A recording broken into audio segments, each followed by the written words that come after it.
한 주간도 평안하셨습니까?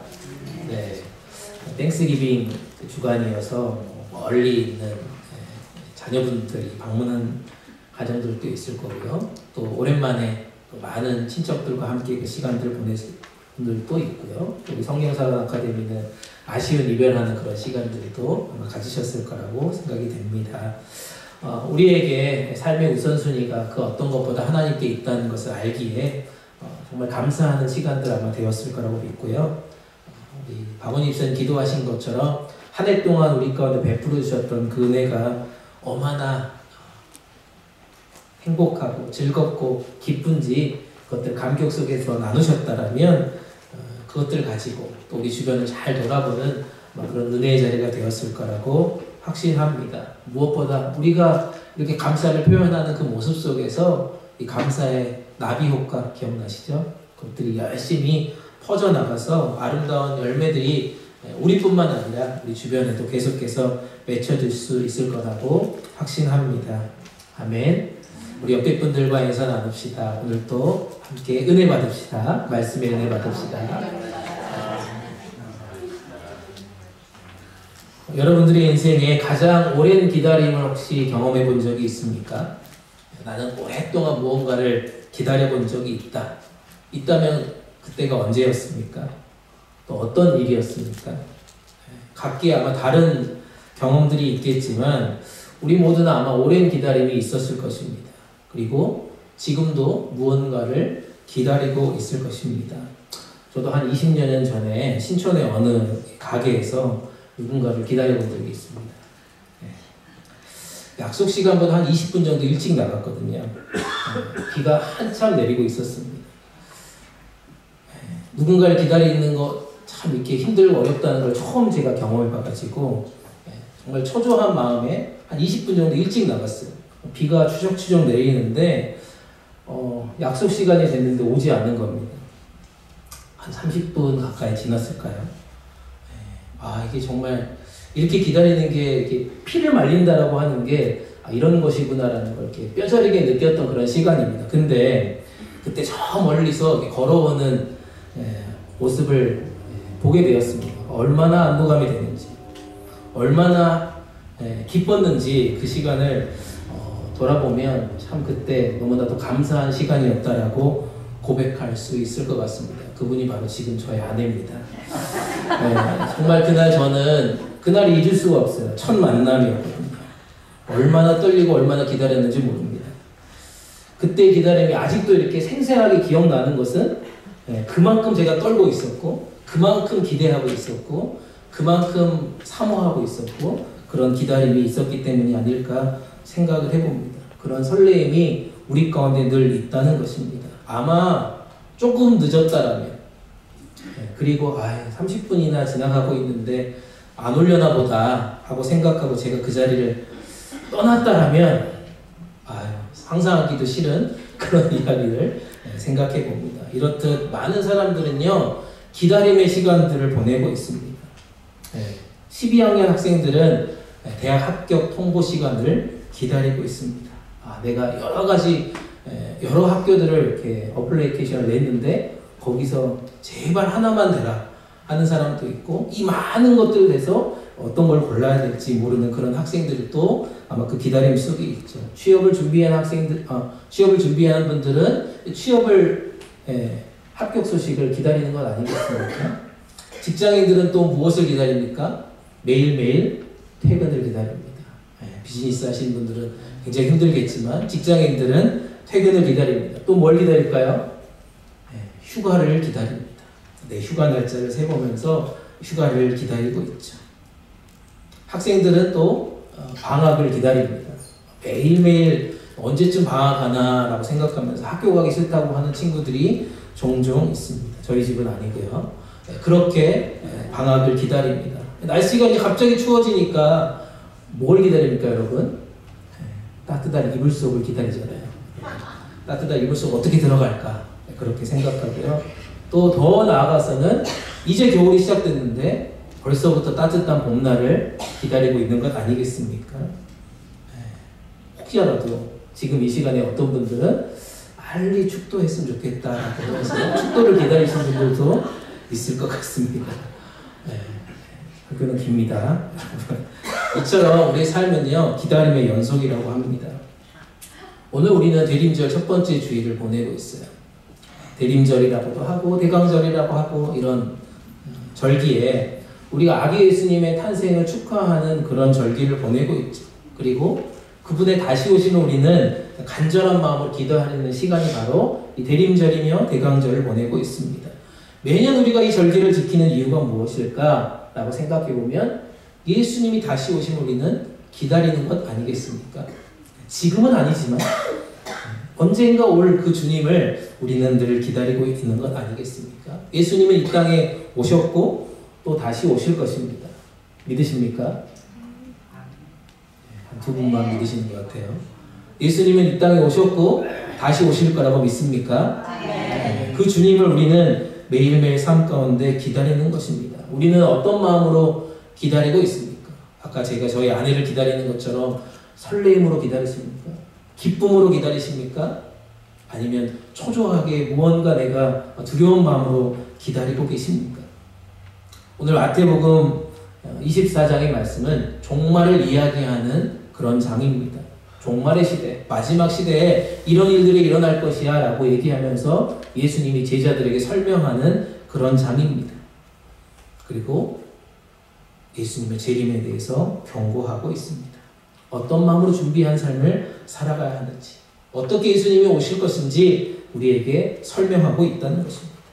우리가 예수 그리스도를 그 재림을 기다리고 있다면 우리 스스로에게 지금 무엇이 필요한 것인지, 어떤 준비를 해야 되는 것인지 오늘 말씀을 통해서 한번 그 기다림이 우리 가운데 어떤 의미를 주는지를 살펴보려고 합니다. 첫 번째 살펴볼 것은요, 다시 오시고 주님을 기다린다고 하는 것은 그날과 그때를 아무도 모르기 때문에 지금 우리 가운데 주어진 그런 삶에 최선을 다해야 한다라고 말씀하고 있습니다.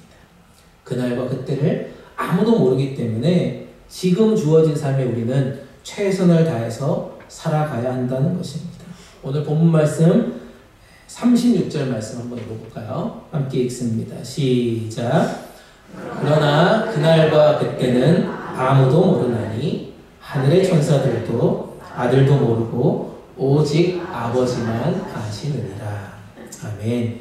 예수님은 반드시 다시 오시겠다라고 말씀하셨습니다. 다시 오셔서 저와 여러분 모두에게 영원한 하나님 나라를 우리 모두를 이끌어 가신다, 데려가신다라고 하셨다는 것입니다. 이 또한 믿으십니까? 예수님이 다시 오셔서 저와 여러분 모두를 다시 영원한 하나님 나라로 데려간다라고 하는 사실입니다. 천국의 집을 준비하러 가신 예수님께서 준비가 마무리되는 그 어느 날 반드시 다시 오실 것을 우리 가운데 약속해 주셨습니다. 다시 오셔서 이제 우리와 영원토록 함께 살 것이다 라고 지금 말씀하고 있다는 것입니다. 그런데 언제, 어느 때에 오실지 모르겠다라고 말씀하고 있습니다. 천사들도 모르고 예수님 자신도 언제 다시 올지 모르고 있고요. 오직 아버지 하나님만 아신다라고 지금 말씀하고 있습니다. 사랑하는 여러분, 예수님의 재림, 예수님이 다시 오심을 정확히 알지 못하는 것이 우리 가운데 좋은 일이라는 것입니다. 모르는 것이 좋은 거예요, 사실. 정확한 날짜를 우리가 안다고 상상해 보십시오. 우리가 그날을 안다라고 하면 어떻게 할까요? 그분을 위해서 하는 모든 일을 아마 중단하고 멈출 것입니다. 그리고 단지 모여서 우리는 뭐 할까요? 예배만 드리는 거예요. 미리 천국 갈 준비만 하는 거예요. 계속 찬양하고 기도하고 찬양하고 기도하고 말씀 듣고, 그렇게 우리 가운데 예배만 드리는 것을 그런 유혹을 우리가 받을지도 모릅니다.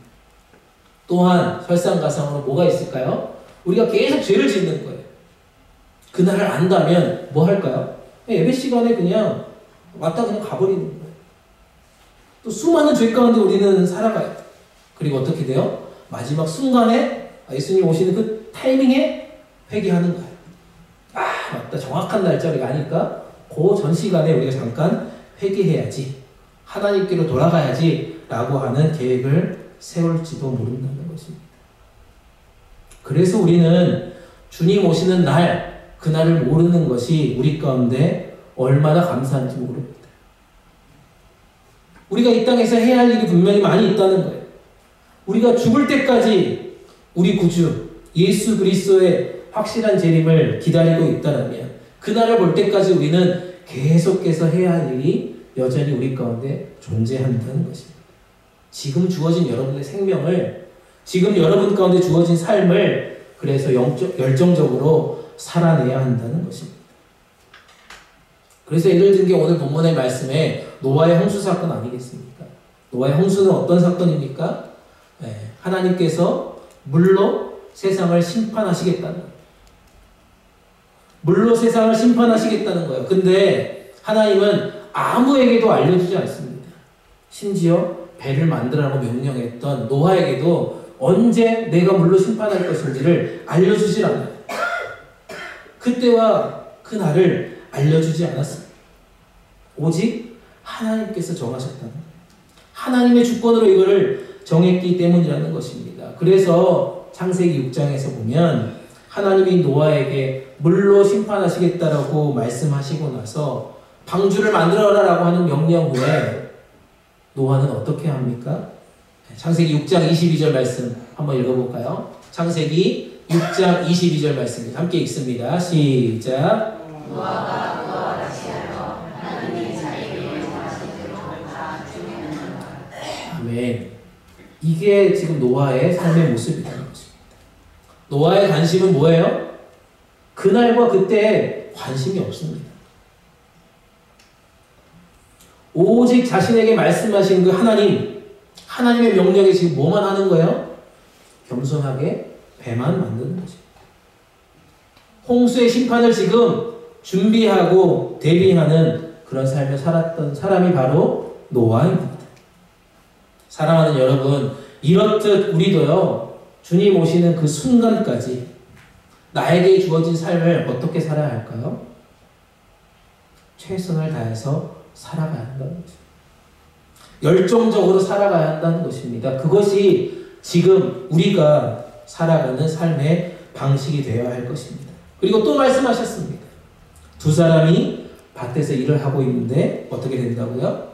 예수님께서 다시 오실 그때 한 사람은 데려가고 한 사람은 내버려 둠을 당한다는 것이에요. 또 두 여자가 맷돌을 돌리고 있는 그때 한 사람은 데려가고 한 사람은 버려둠을 당할 것이다 라고 말하고 있습니다. 누구는 지금 선택받는 거예요. 누구는 지금 버려진다는 말씀입니다. 예수님께서 이 땅 가운데 다시 오실 때 그때가 아직 우리 가운데 정해지지 않았기 때문에 그 누구도 알 수 없기 때문에 그렇게 급작스럽게 우리 가운데 오기 때문에 우리는 지금 이 순간 주어진 삶의 자리를 최선으로 살아가야 한다는 것입니다. 마치 오늘이 마지막인 것처럼. 오늘이 마지막 날인 것처럼 오늘 또 이 시간 예배를 충성스럽게 드려야 하는 거예요. 우리가 최선을 다해서 하나님께 나아가야 한다는 거예요. 우리에게 주어진 삶을 그렇게 충성스럽게 살아내는 여러분들이 되시기를 간절히 축복합니다. 내게 주어진 삶이 길다고 생각하지 마십시오. 주님은 언제 오실지 모릅니다. 한 사람은 데려가고 한 사람은 내버려두는 당하는 그런 급작스러운 그날 우리는 아무런 준비 없이 그 시간을 보내다가는 우리도 그런 일들을 경험할 수 있다는 것입니다. 그래서 우리는 지금 주어진 자리에서 최선을 다할 수 있기를 간절히 축복합니다. 그런 마음으로 다시 오실 주님을 기다리는 복되고 아름다운 성도님들 되시기를 주님의 이름으로 축복합니다. 아멘. 두 번째 살펴볼 것은요, 예수님께서 이 땅 가운데 언제 오실지 모르기 때문에요, 우리는 항상 영적으로 깨어 있어야 한다라고 말하고 있습니다. 우리가 영적으로 깨어 있는 것이 그래서 중요하다라고 말씀합니다. 42절 말씀입니다. 42절 말씀 한 목소리 읽겠습니다. 시작. 그러므로 깨어 있어라. 너희는 너희 주께서 어느 날에 오실지 알지 못하기 때문이다. 예수님이 다시 오시면요, 신속하고 갑작스럽게 일어나는 것입니다. 그래서 우리는 정신을 바짝 차려야 돼요. 그리고 깨어 있어야 한다라고 말하고 있습니다. 오늘 본문 말씀에 이렇게 깨어 있으라고 하는 단어를 원문 단어로 이렇게 찾아보니까요, 그 뜻이 보초를 서고 있다라고 얘기하더라고요. 보초 무슨 뜻입니까? 잠들지 않고 언제 어떻게 우리 가운데 오실지를 잘 지켜보고 있는 상태를 말하고 있습니다. 군인들은 밤을 새워서 보초를 섭니다. 우리 남자분들은 다 군대 다녀오셨죠? 아닌가요? 방위도 있겠죠. 뭐. 여튼 군인들은 밤을 새워서 보초를 섭니다. 어떻게 섭니까? 눈을 부릅뜨고 보초를 섭니다. 경계 근무를 섭니다. 결코 이게 쉬운 일이 아니에요. 2시간씩 3시간씩 경계 근무를 섭니다. 또 이렇게 추워지는 이 겨울은 정말 나가기 싫습니다. 아무리 옷을 두껍게 입어도 왜 이렇게 군복은 춥습니까? 나가도 온갖 다 모든 복장을 다 해도 추운 게 군복이라고 얘기합니다. 그만큼 보초 서는 게 쉬운 게 아닙니다. 계속해서 졸음이 몰려옵니다. 잠이 와요. 오늘 또 이렇게 따뜻하니까 얼마나 잠이 옵니까? 근데 밤에 보초를 서는 것 굉장히 힘듭니다. 자기도 모르게 잠들 때가 있어요. 그래서 당직을 서는 간부들이 계속해서 돌아다닙니다. 병사들이 잠을 못 자요. 지금 혹시 여러분들 주변에 졸고 계신 분들 있으면 당직사관님들 여러분들 옆에를 잘 깨우셨으면 좋겠습니다. 제가 돌아다니면서 순찰하고 싶지만 내려갈 수 없으니까. 우리 인생 가운데요, 이렇게 영적으로 잠들어 있는 경우가 종종 있다는 것입니다. 우리가 신앙생활 하는 동안 영적인 졸음이 우리는 늘 몰려올 때가 많아요. 나도 모르게 순간 깜빡 영적인 잠이 들어질 때가 있다는 것입니다. 그때 어떻게 됩니까? 사단이 우리 가운데 쳐들어옵니다. 얼마나 큰일 날까요? 영적으로 잠을 자고 있을 그때 사단 마귀가 우리 가운데 침투한다. 그보다 더 심각한 게 뭘까요? 영적으로 잠자고 있을 때 예수님이 재림한다. 예수님이 다시 온다면, 예수님 오시는 걸 못 본다면 얼마나 큰 문제겠습니까? 그래서 우리가 영적으로 반드시 깨어 있어야 한다는 것입니다. 영적으로 잠을 잔다는 게 무엇일까요? 구체적으로 생각해 보셨습니까? 내가 지금 영적으로 잠을 잔다고 하는 것은요, 첫 번째는 말씀을 들을 때 잠자는 것입니다.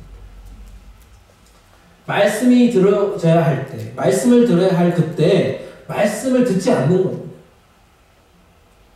실제로 많은 그리스도인들이요, 이 성경책 덮어놓고 살아요. 그냥 그렇게 산다는 것입니다. 말씀을 읽지도 않아요. 말씀을 묵상하지도 않습니다. 더더욱 뭐예요? 설교를 듣지 않습니다. 말씀을 듣지 않아요. 아이고, 뭐 마태복음 24장 이미 다 옛날에 들었던 건데 하면서 경청하지 않습니다. 하나님께서 내게 말씀하시는 것에 귀를 기울이려고 하지 않는다는 것입니다. 영적으로 말씀 가운데 있는 그런 졸음이 우리 가운데 찾아온다는 것입니다. 다른 하나가 뭘까요? 다른 하나는 기도할 때 잠자는 것입니다. 기도해야 할 때 기도하지 못하는 것을 말합니다. 참 많은 그리스도인들이요, 기도하지 않는 신앙생활을 합니다. 여러분들한테 하는 얘기 아닙니다. 여러분 빼고. 기도할 시간을 내지 못한다고 말해요. 자신만의 기도의 골방이 없다라고 말합니다. 하나님께 내가 기도를 드리지 못한다라고 말하고 있습니다. 영적으로 졸고 있다는 거예요. 영적으로 지금 잠을 자고 있다는 겁니다. 사랑하는 여러분, 아까도 말씀드렸지만 우리 그리스도인들이 이렇게 영적으로 졸고 있다면, 영적으로 정말 잠자고 있다면 어떤 문제가 생길 것 같습니까? 사람이 잠잘 때요, 사람이 지금 잠을 자고 있어요. 그러면 주변에서 어떤 일이 일어나는지 잘 몰라요. 그렇죠. 어젯밤에 EM 친구들이, EM 멤버들이 어느 집에 모여가지고 막 저녁 늦게까지 놀았어요. 뭐 한 10시가 돼도 안 오고 11시가 돼도 안 오더라고요. 저는 자야 되는데 애랑 뭘 하겠다고 저는 잤어요. 근데 이제 저희 아내는 이제 문을 열어줘야 되고 또 아이를 맞이해야 되니까 왔다고 하더라고요. 아침에 물어보니까 뭐 몇 시에 왔냐고 그랬더니 뭐 한 12시 반 넘어서 왔다고. 그렇게 왔대요. 사람이 왔는지 갔는지 뭐 전혀 저는 모르고 깊은 잠에 빠졌습니다. 오늘 성의도 못 들었고요. 누가 왔는지도 모르겠고요. 이렇게 잠을 자면요, 무슨 일이 그 잠자는 동안에 일어나는지 전혀 모른다는 것입니다. 그렇지 않습니까, 여러분? 이렇게 사람들은 잘 자요. 우리가 영적으로 잠을 자면 이런 일들이 일어난다는 겁니다. 주변에서 영적인 사건들이 어떻게 일어났는지를 전혀 모른다는 겁니다. 주님께서 우리 가운데 함께 하신다는 그 사실조차도 완전히 까맣게 잊어버린다는 거예요. 주님께서 우리를 위해 어떤 일을 하고 계시는지 자체를 아예 모른다는 거죠. 심지어는 우리에게 어떤 경고를 지금 보내고 있는데도 전혀 알아채지 못하는 게 영적으로 잠자는 것입니다. 우리가 이렇게 영적으로 잠을 자면 우리 가운데 일어나는 수많은 사건들을 우리가 해석하지 못해요. 이해하지 못해요. 깨닫지 못합니다. 그래서 우리가 항상 영적으로 깨어 있어야 한다는 것입니다. 우리에게 주신 하나님의 말씀을 귀 기울여 들어야 합니다. 우리 가운데 말씀하시는 하나님의 음성을 최선을 다해서 들어야 합니다. 우리는 쉬지 않고 기도해야 한다는 거죠. 말씀을 듣고요, 기도하는 것이 우리 가운데 늘 깨어있는 영적인 자세라고 저는 생각합니다. 그렇게 되었을 때 다시 오실 주님을 우리는 기다릴 수 있다는 것입니다. 사랑하는 여러분, 혹여라도 우리 주변에 영적으로 잠자고 있는 분들이 있습니까? 우리 옆에 있는 자녀들이, 우리 옆에 있는 식구들이, 옆에 있는 모든 직장과 동료, 이웃들이 영적으로 자고 있다면 그들은 어떻게 해야 될까요? 열심히 흔들어서 깨워야 되겠죠. 잘 자고 있구나. 아이고 콜콜 더 자라. 이렇게 하실 겁니까? 그럴 수 없죠. 우리는 더 열심히 영적으로 깨워야 합니다. 주님 다시 오실 그날을 함께 기다리면서 맞이할 수 있어야 할 것 아니겠습니까? 사랑하는 여러분, 감히 여러분들께 부탁드립니다. 다시 오실 주님을 기다리는 우리가요, 그런 마음으로 주님 앞에 나아갈 수 있기를 축복합니다. 열심히 말씀을 들으시고요, 열심히 기도의 자리에 참석하십시오. 쉬지 말고 기도하시고요, 주님께 말씀으로 나아갈 수 있는 복된 여러분들의 인생들 되시기를 주님의 이름으로 축복합니다. 마지막으로 살펴볼 것은요, 다시 오실 그 주님을 기다리는 최상의 준비가 무엇일까 생각해 보니까요, 우리 신앙과 삶을 계속해서 점검하는 시간을 갖는 것입니다. 내 신앙과 삶을 계속해서 점검해 보는 겁니다. 43절, 44절 말씀입니다. 본문 말씀 43절, 44절 말씀입니다. 함께 읽습니다. 시작. 그리고 이것을 명심하라. 만약 한밤에 도둑이 몇 시에 올 줄 알았다면 집주인은 깨어있다가 도둑이 들어오지 못하게 했을 것이다. 그러므로 너희도 준비하고 있어야 한다. 생각지도 않은 시간에 인자가 올 것이기 때문이다. 아멘. 주님은 반드시 오신다고요. 그리고 그때와 그날을 아무도 모른다고 했습니다. 그래서 우리는 깨어 있어야 돼요. 단순히 조심하는 걸 넘어서서 영적으로 계속해서 경각심을 가지고 보초를 서 있어야 한다는 것입니다. 열정을 다해서 주님을 섬기는 겁니다. 하나님의 뜻에 따라서 우리는 최선을 다해서 살아가는 것입니다. 그리고 방금 읽었던 말씀처럼 도둑이 언제 들어올 줄 알았다라면 항상 깨어있어야 하지 않겠냐라고 지금 말씀하는 것 아닙니까? 주님이 언제 우리 가운데 다시 오실지 모른다는 겁니다. 그래서 우리는 항상 준비 태세로 있어야 한다는 것입니다. 이 대림절을 보내고 있는 우리가요, 예수님의 탄생을 기뻐하면서 기대하는 것, 그것이 기본 전제입니다. 그리고 예수님의 다시 오심을 우리는 간절히 고대하는 것, 이런 기다림이 우리 가운데 이 대림절 대강절을 지내는 중요한 축이 되어 있다는 사실입니다. 사람들이요, 장거리를 여행할 때 뭘 준비합니까? 차를 잘 점검합니다. 차량에 이상이 없는지, 타이어 바람이 제대로 되어 있는지 안 들어 있는지, 오일은 잘 굴러가는지, 다양한 점검들을 하죠. 또 우리가 연말이 되고 연초가 되면 건강검진을 또 합니다. 내 몸에 뭔가 이상이 있는지 없는지를 계속해서 점검하는 거예요. 차량도 점검하고요, 사람도 점검합니다. 집도 점검합니다. 이러한 점검이 우리 인생 가운데 늘 필요하잖아요. 차도 늘 점검해야 되고요, 집도 늘 점검해야 되고요, 내 몸도 잘 점검해야 합니다. 또한 우리는 올 한 해 우리가 얼마나 믿음의 길을 잘 걸어갔는지를 점검해야 한다는 것입니다. 그것보다 더 중요한 점검이 어디 있습니까? 내가 올 한 해 어떤 믿음의 길을 걸어갔는지. 어느 날 유치원생 딸 아이가요, 샤워를 하다가 자기 어머니한테 이런 얘기를 했습니다. 자기 엄마한테. 자기 몸에 움푹 패여있는 이 배꼽을 보면서 이 콕콕 찌르면서 고개를 갸우뚱거리면서 엄마에게 물어봤다는 거예요.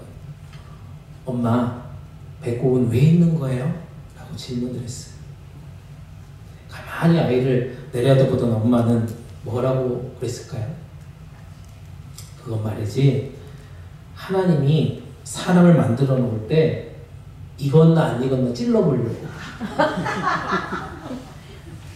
젓가락으로 찔러보려고 표시해 놓은 것이 배꼽이라고 얘기한다라고 얘기합니다. 하나님이 사람을 만들 때 배꼽을 찔러서 이 신앙이 잘 익었는지 안 익었는지를 체크하기 위해서 만들어 놨다는 거예요. 우리 신앙생활을 지금 하나님이 젓가락으로 찌른다면 이 배꼽이 얼마큼 들어갈까요? 여러분들의 신앙을 점검하는 것, 여러분들의 신앙을 배꼽으로 지금 찌를 수는 없잖아요.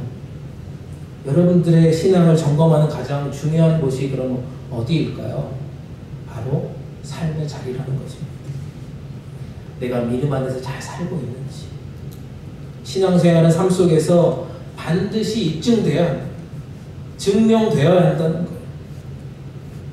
이것이 진짜 다시 오실 예수님을 기다리는 우리의 모습이 아닐까 생각을 해봅니다. 조금 이따 혹시라도 밥 먹으면서 젓가락으로 옆에 분들 찔르지 마십시오. 잘 익었나 안 익었나. 여러분들의 삶을 돌아보면서요, 여러분들의 삶을 돌아보면서 점검했을 때 우리 안에 이런 신앙의 열매들이 가득가득 맺혀지기를 간절히 축복합니다. 주님이 다시 오시는 그날 너희들 신앙이 잘 익었는지 안 익었는지 찔러보기 전에 내 신앙의 열매를 하나님께 잘 드릴 수 있기를 간절히 축복합니다.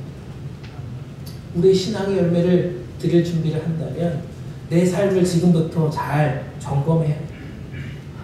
내 믿음의 순간순간을 잘 점검해야 한다는 것입니다. 말씀을 정리합니다. 군인 이야기를 하나 더 하려고 합니다. 군인의 복장에는요, 두 가지 복장의 모습이 있다는 거예요. 제가 그래도 나름 헌병대를 나왔습니다. 군인 군대를 다녀오시는 헌병대가 어떤 집단인지 알죠? 행사를 나가고요, 큰 일들을 벌일 때 정말 멋지게 옷을 다닙니다. 칼각을 잡고요, 겉을 막 반짝반짝거리고요, 구두는 엄청나게 광을 제가 진짜 헌병은 아니고요, 운전했습니다. 죄송합니다. 여튼 그렇게 빳빳하게 각을 세우고요, 버틀, 구두 정말 최선을 다해서 반짝거리게 만듭니다. 이런 복장이 군인의 복장 가운데 있고요. 또 하나의 복장은 무릎이 잡히 피가 막 엉켜 있고요. 옷이 막 찢겨져 있는 그런 복장이 있다는 것입니다. 첫 번째 복장을 보면 어떤 생각이 드십니까? 참 멋지다. 참 아름답다. 아, 이것이 정말 군인이구나 라고 여러분 생각할 수도 있겠지만, 옷이 찢어지고 흙과 피가 묻어있는 그 전투의 현장에서 막 살아 돌아온 그 군인의 복장이야말로 진짜 군인이 아닐까 생각을 해봅니다. 행사만 뛰는 게 군인은 아니잖아요. 그렇죠? 진짜 전쟁터에서 살아 돌아온 사람들이 진짜 군인의 이야기를 더 많이 할 수 있는 것 아니겠습니까? 우리 그리스도인도 저는 마찬가지라고 생각합니다. 이 세상에 정말 많은 죄악의 풍파 속에서 힘들고 어려운 그 순간순간에 그 현장에서 끝까지 살아남아서 이렇게 주일 예배에 나오신 여러분들의 모습이야말로 얼마나 감격스러운 예배자의 모습일까 상상해 보십시오. 하나님이 여러분 한 사람 한 사람을 위해서, 그래, 너희들 세상 가운데 피 흘리고 그 전투 가운데 승리하고 그 죄악 속에서 너희들 힘겹게 살다가 이 자리에 왔으니 너희들의 예배 내가 기쁘게 받을 거야 라고 하는 그 메시지를 여러분들이 주신다면 얼마나 기쁘고 감격스럽겠어요. 하나님이 다시 오실 주님을 기다리는 예배자의 모습이 바로 저는 이런 모습이라고 생각합니다.